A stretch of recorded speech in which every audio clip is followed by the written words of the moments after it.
व्यक्ति को जीवन के अंदर कभी भी अवसर का इंतज़ार नहीं करना चाहिए, क्योंकि जो आज अवसर है वो ही सबसे बड़ा मौका है, सबसे बड़ा अवसर है। तो जो अवसर को भुना लेता है सही वक्त पर, उसकी ज़िंदगी संवर जाती है।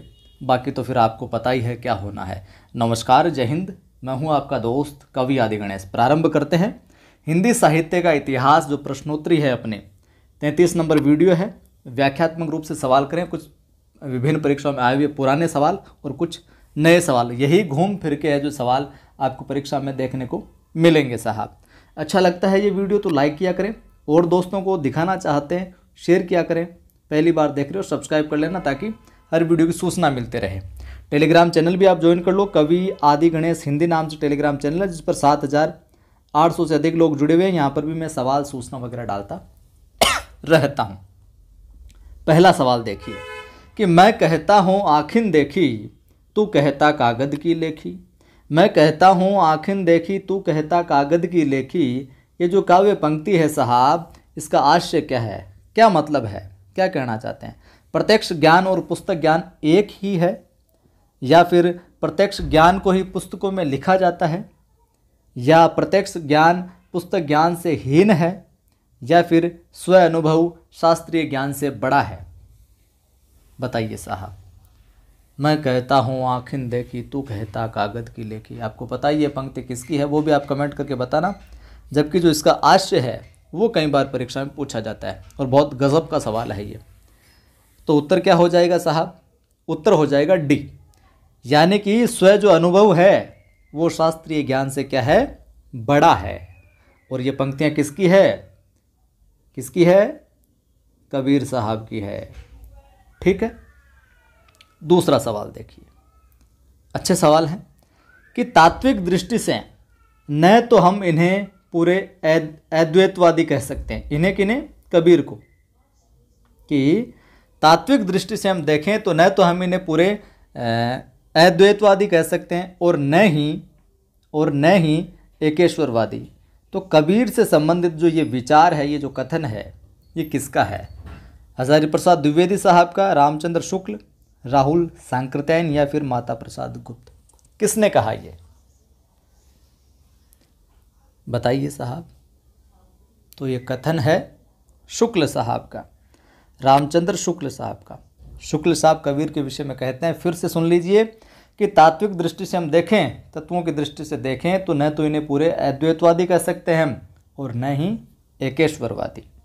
चलिए अगला सवाल सुमेलित करना है। इस प्रकार का सवाल बहुत बार पूछा जाता है। निम्नलिखित कवियों को उनके जन्म स्थान के साथ सुमेलित कीजिए। कोई विकल्प नहीं दे रहा हूं, आप सुमेलित करके देख लीजिए। मिलाइए, देखें क्या कुछ मिलाते हैं आप। चलो मिलाते हैं फिर। गुरु नानक, गुरु नानक का जन्म स्थान क्या है साहब? गुरु नानक का जन्म स्थान हो जाएगा क्या? तलवंडी। ठीक है। दादू दयाल साहब का, इनका तो मैंने पहले भी बताया था एक बार, दादू दयाल साहब का हो जाएगा क्या? अहमदाबाद जन्म स्थान। धर्मदास साहब का बात करें, बांधवगढ़। क्या हो जाएगा? बांधवगढ़। फिर बचे कौन? सुंदरदास धौसा। गुरु नानक तलवंडी, दादू दयाल अहमदाबाद, धर्मदास बांधवगढ़, और सुंदरदास धौसा। चारों के चारों क्या है? महत्वपूर्ण है, ध्यान में रखना। अगला सवाल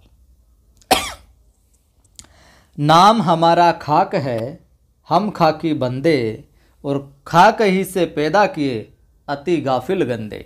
कि नाम हमारा खाक है, हम खाकी बंदे, और खाक ही से पैदा किए अति गाफिल गंदे। ये पंक्तियाँ किसकी है? बताइए। कबीर की है, रैदास की है, मलूकदास की, या फिर इनमें से कोई नहीं, किसी के नहीं है? बताएं आप। क्या उत्तर हो जाएगा? उत्तर हो जाएगा साहब सी, मलूकदास साहब कहते हैं कि नाम हमारा खाक है, हम खाके के बंदे। ठीक है। चलिए अगला सवाल हम देखते हैं। सवाल आसान है, लेकिन इस सवाल से संबंधित कुछ और फैक्ट बताऊंगा जो कि परीक्षा की दृष्टि से महत्वपूर्ण रहेंगे। रैदास किसके गुरु थे? आसान है, मलूक साहब के, हरिदास साहब के, लालदास साहब के, या फिर मीराबाई के। तो रैदास किसके गुरु थे? मीराबाई के गुरु थे। आसान हो गया ये तो, ठीक है। तो मीराबाई के तो गुरु थे, लेकिन इनके जो 40 पद हैं वो गुरु ग्रंथ साहब में संकलित है। कितने पद? 40 पद। ये संख्या पूछी जाती है कई बार। कहाँ पर संकलित है? गुरु ग्रंथ साहब के अंदर संकलित है। रैदास के कितने? 40, ठीक है। और इनके गुरु के नाम की बात आ जाए, क्या? रामानंद, ठीक है। जाति से चमार, सबको पता है। और प्रसिद्ध पंक्ति इनकी क्या है? प्रभु जी तुम चंदन हम पानी, जाके अंग अंग बास समानी। अब देखिए साहब, इनके गुरुओं की बात करते हैं हम। चारों जो है, चारों विकल्प। मलुक दास के अगर गुरु पूछ ले आपको, मलुक दास के, तो क्या हो जाएंगे? पुरुषोत्तम। मलुक दास के गुरुदेव का नाम पूछ ले तो पुरुषोत्तम। हरिदास के गुरु का नाम पूछ ले आपको तो साहब क्या देखने को मिलता है? प्रागदास। हरिदास के गुरु का नाम क्या मिलता है साहब? प्रागदास। लालदास के गुरु का नाम देखने को मिलता है हमें गदन चिश्ती, गदन चिश्ती। और मीराबाई का गुरु का नाम आए गया अपने क्या है? रैदास साहब। तो ये तो हो गए अपने इस वीडियो में कुछ महत्वपूर्ण सवाल और कुछ महत्वपूर्ण पंक्तियां हैं जो मैं बता देता हूं आपको, कई बार पूछी जाती है। पहली पंक्ति है, ये बहुत सामान्य है लेकिन बहुत बार पूछी गई है। अजगर करे न चाकरी, आपको पता ही है किसकी है? अजगर करे न चाकरी, पंछी करे न काम, किसकी है? मलुक दास की, ठीक है। इसके अतिरिक्त दूसरी पंक्ति आती है अपने, कौन सी? बिनु पद चले सुने बिनु का ना। बिनु पद चले और सुने बिनु का ना, सुने बिनु का ना किसकी है? तुलसीदास साहब की। ये भी बहुत महत्वपूर्ण है। एक पंक्ति की और बात करूं मैं तो लरिकाई को प्रेम कहो। ये सारी की सारी पंक्तियां परीक्षा में बहुत बार पूछी गई है। लरिकाई को, आजकल कथनों वाले सवाल ज़्यादा आते हैं। लरिकाई को प्रेम कहो, कहो अली कैसे करी छूटत। अली कैसे करी छूटत। ये पंक्ति की बात करें किसकी? सूरदास की। तुम चंदन पाने वाली रैदास या रविदास साहब की है। एक और पंक्ति आती है महत्वपूर्ण, अपना मस्तक काट के, अपना मस्तक काट के ही, अपना मस्तक काट के ही वीर हुआ कबीर।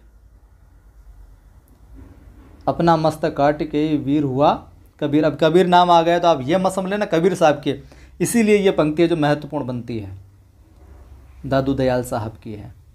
अपना मस्तक काट के ही वीर हुआ कबीर, ये पंक्ति है साहब दादू दयाल के, ध्यान में रखिएगा इसको। एक और पंक्ति आती है महत्वपूर्ण गुरु नानक देव साहब की कि जो नर दुख में दुख नहीं माने, जो नर दुख में दुख नहीं माने, किसकी है? गुरु नानक देव साहब की। ये कुछ महत्वपूर्ण पंक्तियां हैं और आगे आने वाले वीडियोज में भी कुछ और जो महत्वपूर्ण पंक्तियां मुझे लगेगी ध्यान में आती रहेगी या मैं आपको बताता चलूँगा।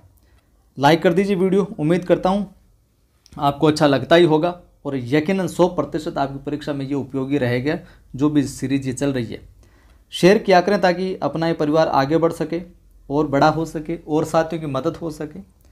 पहली बार देखने वाले साथी सब्सक्राइब कर लेना, घंटी पर क्लिक कर लेना ताकि वीडियो की सूचना मिलती रहे। टेलीग्राम चैनल का लिंक डिस्क्रिप्शन में मिल ही जाएगा, कवि आदि गणेश हिंदी नाम से, जिस पर 7800 से अधिक लोग जुड़े हुए हैं। पढ़ाई को लेकर अगर आप डिमोटिव रहते हैं तो मेरा दूसरा यूट्यूब चैनल है आदि की आवाज़ नाम से, यूट्यूब पर सर्च कीजिएगा आदि की आवाज़ नाम से। पढ़ाई से संबंधित मोटिवेशनल वीडियो यहाँ पर डाले जाते रहते हैं नियमित रूप से, तो जुड़िए, यहाँ पर यकीनन कुछ नया सीखने को मिलेगा। फिर मिलता हूँ।